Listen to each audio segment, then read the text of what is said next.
Bienvenidos una vez más a su canal donde los personajes históricos quedarán al descubierto.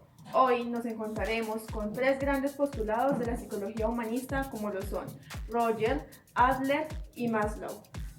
Hola, buenos días. Para hoy tenemos una serie de invitados que vamos a estar entrevistando en el transcurso del día y vamos a iniciar con Carl Rogers haciendo algunas preguntas que la audiencia ha solicitado. Usted ha sido un gran personaje dentro de la psicología con un enfoque humanista muy importante, con una idea de terapia interesante y me gustaría conocer, y no solamente a mí, sino a la audiencia, sobre esto y adicional a ello, sobre su origen de vida. Entonces, si nos puede contar sobre su familia. Pues, ¿qué te podría contar? Mi familia era conformada por mi papá, pues mi mamá obviamente, tenía 4 hermanos, éramos de clase media, muy conservadores y protestantes, eran los ideales de ellos. ¿Y esto cómo influye en su vida profesional? Se podría decir que al tener ideales protestantes conservadores suelen formar a la persona con valores morales demasiado éticos y esto de algún modo repercute en la vida profesional de la persona porque te vuelve disciplinado, te vuelve un poco más enfocado, no solitario obviamente, pero sí un poco más centrado en lo tuyo. Y pues asimismo esto influyó demasiado a lo que fue cuando decidí pues cuestionarme un poco sobre este tipo de ideales, sobre este modo conservador en que se lleva la vida. Bueno, y cuéntenos, ¿cómo fue ese cambio? Eh, ¿Cómo fue ese cambio? Ese cambio se ve mucho reflejado en la forma en como yo me gradué desde el momento de 1924 y pues me casé con Ellen Elliot. Esto también ayuda mucho en el hecho de que pues asistí a un seminario teológico cristiano, obviamente, y de ahí empecé a reflexionar un poco sobre los valores un poco más liberales en el cristianismo y me hizo un poco más eh, analizarme y ver cómo se podía como de alguna manera mejorar y ver cómo el hombre podía escoger sus propias acciones y tomar sus propias decisiones, escoger sus propios valores y por dónde se quería guiar. Debido a ese cambio en su carrera y avance, hizo su entrenamiento en terapia infantil. ¿Y es cierto que de ahí nació la terapia centrada en el paciente? ¿Cómo podría explicarlo? Bueno, la terapia centrada en el paciente tiene un enfoque hacia la relación un poco más horizontal entre el paciente y el terapeuta, valga la redundancia. De alguna manera estas relaciones que pues me di cuenta que eran muy frías, en donde era solo como una charla demasiado lejana entre ambas personas. Pero entonces me di cuenta que si grabando las terapias, pues de alguna manera podían traer la copia al paciente y este tener un terapeuta en su propio hogar. Entonces, terapia en casa. Claro. ¿Y cuál es la terapia no directiva? Bueno, la terapia no directiva, ¿en qué consiste? Tiene que ver mucho en relación con la terapia centrada en el cliente, que fue el segundo nombre que recibió, la terapia enfocada centrada en el paciente. Bueno, esta terapia no directiva es justamente donde es una relación y lo meto dentro de un contexto de interinfluencia con el terapeuta, si entra el paciente con un poco de interinfluencia del terapeuta y este asimismo lo que hace es meterlo en el contexto de los propios problemas del paciente. Entonces, más que el diagnóstico y en el medio del desarrollo de la terapia, se pretende es que él mismo conozca lo que le aqueja, sus problemas, aquello que lo lastima. Entonces, así mismo se entra en un modus un poco más distinto, en donde al tener más cercanía y al prácticamente el terapeuta debe ser un intermediario en lo que es el paciente, que a medida de su desarrollo, pues si hay algo que lo lastima o algo que de alguna manera lo hace sentir inconforme, por decirlo de alguna manera, le frena su desarrollo. Entonces lo que se busca es que esta persona, este paciente, este cliente, pues busque la solución a sus problemas, una autorrecuperación y asimismo logre una autorrealización. en donde podemos decir que entonces el hombre termina siendo funcional a medida que va solucionando los problemas en el desarrollo de la vida, porque pues como tal no hay una vida plena. Entonces el terapeuta lo que hace es como ser una especie de mediador.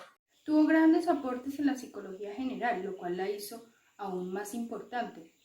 Tengo entendido que la terapia centrada en el cliente cambió a distintos hombres. ¿Por qué? Bueno, me preguntas el por qué cambio el nombre respecto a la terapia. Mira, si yo estoy manejando un enfoque humanista, pues el enfoque es mucho más guiado hacia la persona. Entonces, pues preferí cambiarlo de enfoque centrado en el paciente, enfoque centrado en el cliente, porque pues digamos que la persona necesitaba un servicio y el servicio se le vendía, pero más que un servicio era una persona, entonces la que lo necesitaba. Entonces preferí la terapia centrada en la persona y así se vuelve un poco más al enfoque al cual pues se pretende llegar, ¿sí? Y a lo que se pretende defender. Bueno, y para dar fin a la entrevista, me gustaría que nos diera una idea general sobre este enfoque humanista y lo que es para usted. Muchas gracias por haber estado hoy acá respondiendo nuestras inquietudes. ¿Cómo podría concluirlo? Pues sería algo muy básico como que la personalidad del ser humano se basa de acuerdo a sus conductas, a las experiencias que va teniendo y a la manera en cómo mismo se va autorrealizando a medida que transcurre el desarrollo de su vida y pues va deshaciéndose de aquellas cosas que la quejan y no hacen parte de su desarrollo.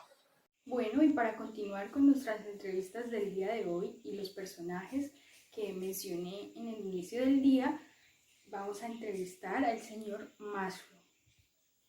¿Cuál es la postura o el pensamiento de Abraham Maslow sobre su teoría de la noción secuencial de las necesidades?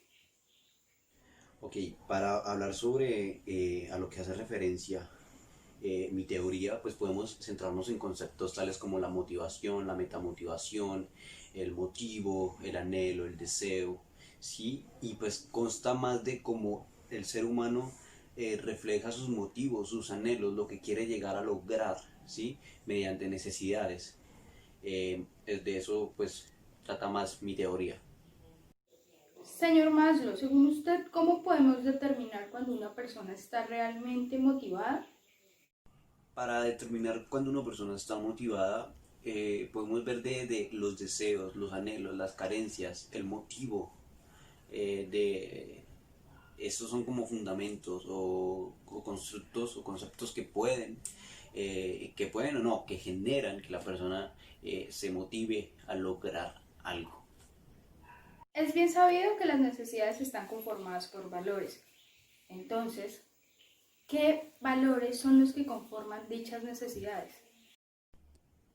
Ok, estas están construidas en dos. Está la primera, que son las necesidades deficitarias o necesidades fisiológicas, que son pues innatas, o innatas no, sí son totalmente del ser humano. Y están las necesidades de desarrollo, que ayudan a que esa persona busque la autorrealización.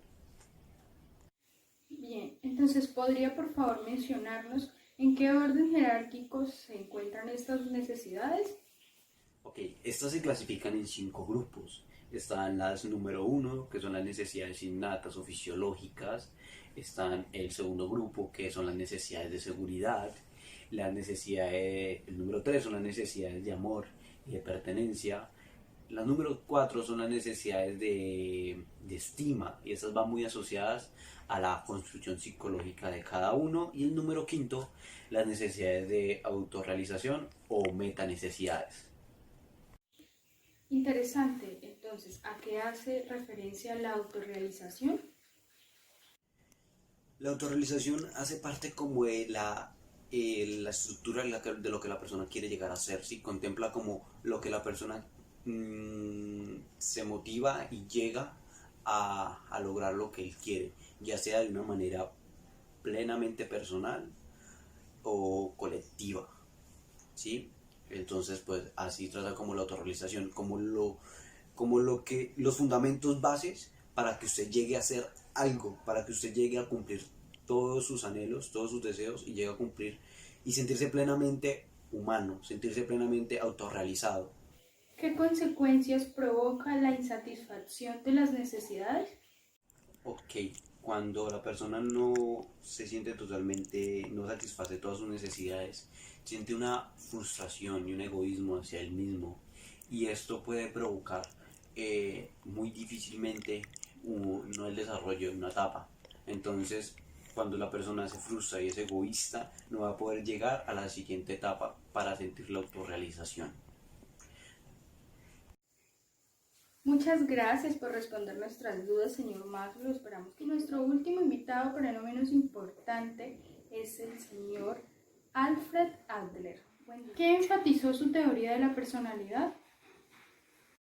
Buenos días. Mi interés principalmente se basa en la unicidad de la persona. En mi planteamiento utilizo mucho el término de psicología individual. Para la concepción de la personalidad, para mí, el ser humano debe ser estudiado de una forma holística, es decir, como un todo invisible. ¿Qué enfatizó su teoría de la personalidad? En mi teoría de la personalidad, principalmente enfaticé en el estudio de las relaciones interpsíquicas, o también llamadas interpersonales, ya que considero el ser humano como una criatura social y cultural. Por ello, la motivación es de índole social y no meramente sexual, como en el postulado clásico del psicoanálisis. Se dice que usted enfatizó sus teorías bajo el interés social. ¿Es esto cierto? Por supuesto, esto es totalmente verídico. Para mí, la conducta de todo ser viviente está regulada por los instintos. Sin embargo, los seres humanos han logrado domarlos y subordinarlos a sus actitudes hacia el ambiente. Por ello, llegan a un nivel donde niegan sus instintos naturales debido a sus relaciones sociales. Se deduce entonces que de manera subyacente a todos los instintos y necesidades se encuentran innatos el interés social. Cuando hablo de interés social, me refiero al impulso en la naturaleza humana para adaptarse a las condiciones del ambiente social. No obstante, requiere de ser cuidado y cultivado en la infancia para así de esta manera poder cumplir con las exigencias de la sociedad y lograr un mayor grado de perfección. Cuéntenos un poco acerca de la búsqueda de la superioridad en el ser humano. En mi teoría de la personalidad, principalmente enfaticé en el estudio de las relaciones interpsíquicas, o también llamadas interpersonales, ya que considero el ser humano como una criatura social y cultural. Por ello, la motivación es de índole social y no meramente sexual, como en el postulado clásico del psicoanálisis. Entender esta búsqueda de la superioridad se encuentra determinada por la cultura, la propia historia y el estilo de vida de cada persona. ¿Cuáles son los estadios del desarrollo de la personalidad? Estos estadios son 5. El primero, inferioridad del órgano. Segundo, impulso agresivo. Tercero, protesta masculina. Cuarto, búsqueda de superioridad. Y quinto, búsqueda de la perfección. ¿A qué hace referencia específicamente usted cuando habla de los complejos? Acerca de este complejo de inferioridad es aquel que se da cuando el proceso de crecimiento se estanca. Una persona puede ser víctima del complejo de inferioridad. En este caso, la sensación de impotencia e incapacidad es demasiado poderosa para ser superada. Así pues, la persona acepta como parte de su descripción un exagerado sentido de inferioridad. ¿Qué significa que la conducta sea teológica? Cuando me refiero a que la conducta es teleológica, esto significa que el movimiento de todos los seres humanos es gobernado por los objetivos. Muchas gracias por estar atentos, gracias a nuestros invitados por responder todas las inquietudes. Feliz día.